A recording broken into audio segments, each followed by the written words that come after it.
सब यानी कि फार्मिंग के ऊपर है, उसकी क्वालिटी के ऊपर, ग्रेप की क्वालिटी के ऊपर वाइन है। बाद में जी। कितना भी अच्छा वाइन मेकर हो, अगर आपके पास क्वालिटी ग्रेप्स नहीं होंगे तो अच्छी वाइन, उसकी वाइन अच्छी नहीं बनेगी। वैसे तो शुरुआत तो 20-1 लाख से चालू हो जाएगी शुरुआत करने के लिए इनिशियली, लेकिन बाद में उनको जैसी जरूरत पड़ेगी वैसे वो आगे जा सकते हैं, यानी कि उसके जैसे, यानी कि होता ही है वैसे, उनकी डिमांड जैसी बढ़ती है तो आगे जाके उनको 1 करोड़ तक जाना ही पड़ेगा उनको। नमस्कार दोस्तों, आप सभी का स्वागत है हमारे चैनल में। आज हम बात करेंगे फार्मिंग एक प्रॉफिटेबल बिजनेस मॉडल के बारे में, जो कि है वाइन यार्ड। और इसकी जानकारी के लिए आज हमारे साथ है ग्रेप बेरी वाइन यार्ड के ओनर संजय जी, जो सक्सेसफुली अपना ये बिजनेस रन कर रहे हैं। तो चलिए जान लेते हैं बिजनेस के बारे में। सर नमस्कार, हमारे चैनल में आने के लिए बहुत बहुत धन्यवाद। आपके बारे में हमारे दर्शकों को बताएं। वैसे तो मैं एक किसान हूँ। 2002 साल से मैंने ग्रेप वाइन वाइन फार्म की नींव रखी। उससे पहले हमारे पास टेबल ग्रेप्स थे। 2002 साल के बाद हमने वाइन ग्रेप्स के बारे में सोचना चालू किया। तब से जो एक्टिविटी हमने बनाई तो एक प्रोसेसिंग यूनिट की तरफ हम ज्यादा सोच रहे थे। तो 2002 साल के बाद हमने दूसरे वाइन के साथ टाइप किया। 5-6 में थोड़ा सा दिक्कत आई थी। 2008 में फिर हमने खुद का यूनिट के लिए प्रोसेस चालू किया। 2010 में हमने पहला क्रशिंग किया।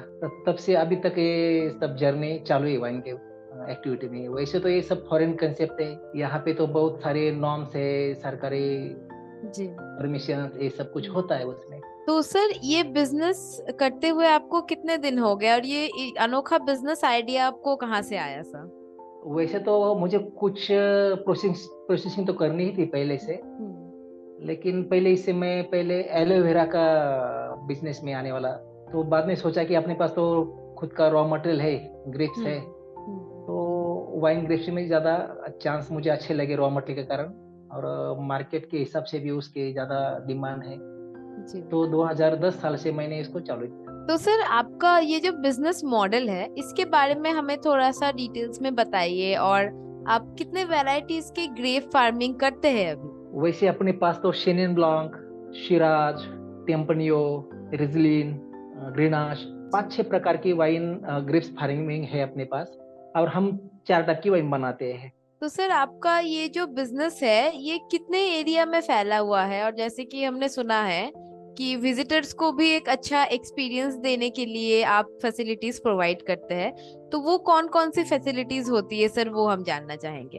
वैसे तो अपने जो फार्मिंग है इस 7 एकड़ में है, और अपना जो प्लांट है वो लगभग 1 एकड़ में है। लेकिन वहाँ पे टूरिज्म जैसी एक्टिविटी है। जो मेन बिल्डिंग है वो 10 गुंठे में है, यानी कि 10,000 स्क्वायर मीटर। वाइन टूरिज्म की कंसेप्ट जो है, हम्म। तो उसी की तरफ हम ज्यादा ध्यान दे रहे हैं अभी। इसका जो प्रोसेस है, प्रोसेस यानी कि जो हम काम कर रहे हैं उसके ऊपर, ये जो फॉरेन थीम है उसको बोलते हैं हमारे हिसाब से, कि लोग आए, खेती के बारे में जाने, वाइन के बारे में जाने, वाइन देखे, वाइन मैन्युफैक्चरिंग देखे, वाइन टेस्ट करे, और जो वाइन पसंद आए वो लेके जाए। ये कंसेप्ट के ऊपर वाइन टूरिज्म अभी उस पे काम चल रहा है। तो सर जब आपने ये बिजनेस शुरू किया था, शुरुआती दौर में कौन कौन से चैलेंजेस का आपको सामना करना पड़ा था, और अभी आपको कौन कौन से चैलेंजेस का सामना करना पड़ रहा है सर? वैसे तो इसमें तो चैलेंज ही चैलेंज है। जी। वैसे तो हर बिजनेस में होते हैं, लेकिन यहाँ पे वाइन का जो कल्चर है यहाँ पे, हम्म।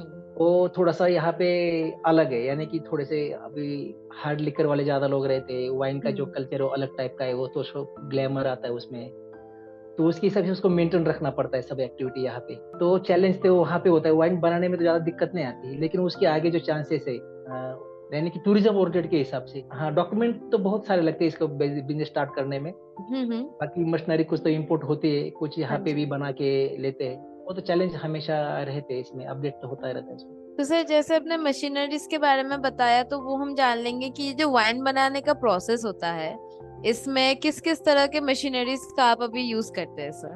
वैसे तो वाइन बनाने के लिए पहले तो शुरुआत होती है फर्मेंटेशन टैंक, उसके बाद होता है क्रशिंग यूनिट, प्रेस, यानी कि जिससे जूस प्रेस करके जो जूस निकलते हैं उसको जी। न्यूमेटिक प्रेस बोलते हैं उसको। हम्म। बॉटलिंग, मेन तो इसमें होता है चिलिंग प्लांट और फर्मेंटेशन टैंक और क्रशिंग यूनिट, इसमें वही मेन होता है। तो सर ये जो आपका वाइन का प्रोडक्शन है, आप कौन कौन से वैरायटीज के वाइन प्रोड्यूस कर रहे हैं अभी?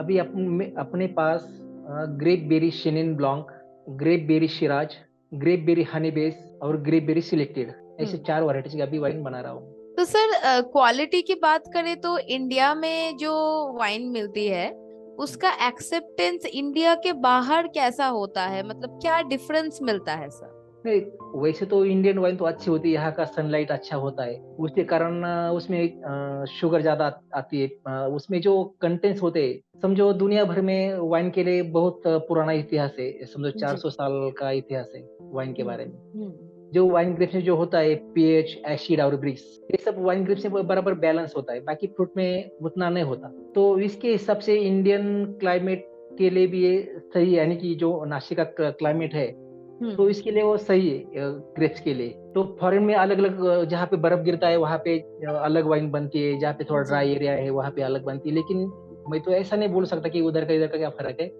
लेकिन यहाँ की वाइन अलग ही है, यानी कि जो बोलते हैं फॉरेन से भी कुछ गुण, कुछ वैरायटी में अच्छे गुण हैं जो जी। यहाँ पे उसमें है। तो सर ये जो वाइन का आप प्रोडक्शन कर रहे हैं अभी करेंटली, इसका क्वालिटी मेंटेन करने के लिए कौन कौन से स्ट्रेटेजीज आपको फॉलो करना पड़ता है सर? शुरुआत तो फार्मिंग से होती है। हम्म वाइन तो फार्म में भी 80-90% वाइन फार्म में बनती है, यानी कि जितने अच्छे अंगूर उतनी अच्छी वाइन। फैक्ट्री में तो बस 10-15% ही उसमें काम होता है।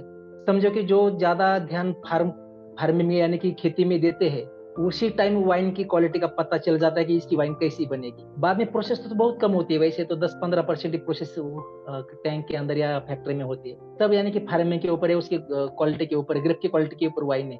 बाद में जी कितना भी अच्छा वाइन मेकर हो, अगर आपके पास क्वालिटी ग्रेप्स नहीं होंगे तो अच्छी वाइन, उसकी वाइन अच्छी नहीं बनेगी। तो सर ये वाइन बनाने का प्रोसेस तो हमने आपसे जान लिया, तो ये उसके बाद का जो मार्केट है, आपने वाइन बनाया उसके बाद जब आप सेल करने जा रहे हैं तो इंडियन मार्केट में वाइन का डिमांड अभी आपके अनुसार कैसा है? डिमांड तो हमेशा रहेगा जी वो आगे भी, लेकिन क्या होता है कि सरकारी जो रूल्स है, समझो महाराष्ट्र से दूसरे राज्य में वाइन भेजनी है तो वहाँ के रूल्स अलग है।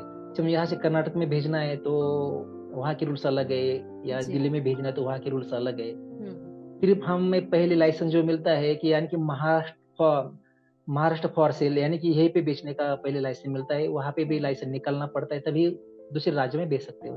तो सर तो अभी उसमें जो आप प्रोडक्ट सेल कर रहे हैं, ये पहले तो हम जानना चाहेंगे कि आप ऑफलाइन में सेल कर रहे हैं? ऑफलाइन में जो चलता है, ऐसे भी बहुत जगह जी पे, वैसे आर्मी में कुछ जो छोटे मोटे काउंटर है वहाँ पे चलता है, और जगह पे हम्म टूरिज्म में अच्छा सेल होता है यहाँ पे। हम्म।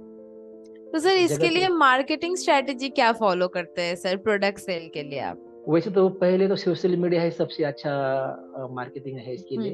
हम्म बाकी तो उसके लिए बहुत सारे नॉर्म्स है मार्केटिंग करने के लिए। हम्म। सोशल मीडिया एक पहला एक चांस है कि जो थोड़ा सा ओपन है इसमें।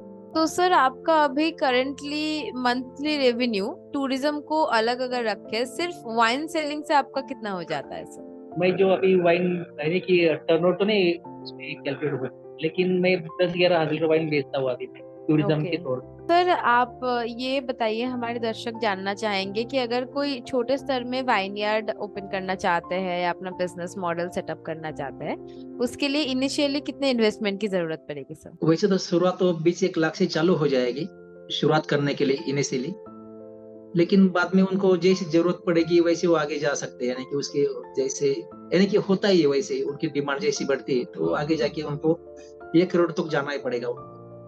और सर ये जो आपका अभी इतना सक्सेसफुल आप बिजनेस रन कर रहे हैं, इसको लेके आपके फ्यूचर गोल्स क्या है सर? फ्यूचर ग्रोथ तो अच्छी है कि अभी तो टूरिज्म की तरफ आ रहे हैं, हम्म लोगों की डिमांड टूरिज्म की तरफ ज्यादा है, तो उसी पे सब डिपेंड है, लेकिन अच्छा रहेगा, यानी कि जो उसका भविष्य वो तो अच्छा ही रहेगा। यहाँ पे तो टूरिज्म, वाइन टूरिज्म, बड़े बड़े फैक्ट्री में वाइन टूरिज्म होता है, हम्म लेकिन जो छोटे स्तर पे वाइन कैसी बनती है यहाँ पे आने के बाद पूरे लोगों को समझ में आता है। यहाँ पे जो स्कूल के या कॉलेज के जो स्टूडेंट आते हैं तो हम्म यहाँ आने के बाद उनको अच्छी तरह से वाइन समझ में आती है, तो हमें ऐसा हम्म अंदाजा लगा कि जो भी कोई यहाँ पे आता है तो उनको मोटिवेशन मिले, इसलिए हम उसकी तरफ ज्यादा ध्यान रहे। फ्यूचर वही है कि लोगों को ये वाइन के बारे में जितनी जानकारी मिले उनका उतना इसमें इंटरेस्ट बढ़ता जाएगा, और लोगों को भी ऐसा लगे कि हम कुछ कर सकते हैं, इसके हिसाब से हम कॉलेज या स्कूल के टूर्स या आए या टूरिज्म करे, वाइन के बारे में जाने, उसके लिए स्पेस बना रहे हैं, उसके लिए यानी कि जो जो जरूरत है उनके लिए वो सब यहाँ पे बना रहे हैं अभी फ्यूचर के लिए। बहुत बहुत धन्यवाद सर, आपने आपका एक्सपीरियंस आज हमारे साथ शेयर किया और हमारे दर्शकों को भी बहुत ज्यादा नॉलेज मिला होगा आपके इस एक्सपीरियंस से। आशा करते हैं कि आपका जो ये बिजनेस है फ्यूचर में और भी ज्यादा सक्सेसफुल हो। और टूल्स विला टीम की ओर से बहुत बहुत शुभकामनाएं रहेंगी सर आप। Thank you.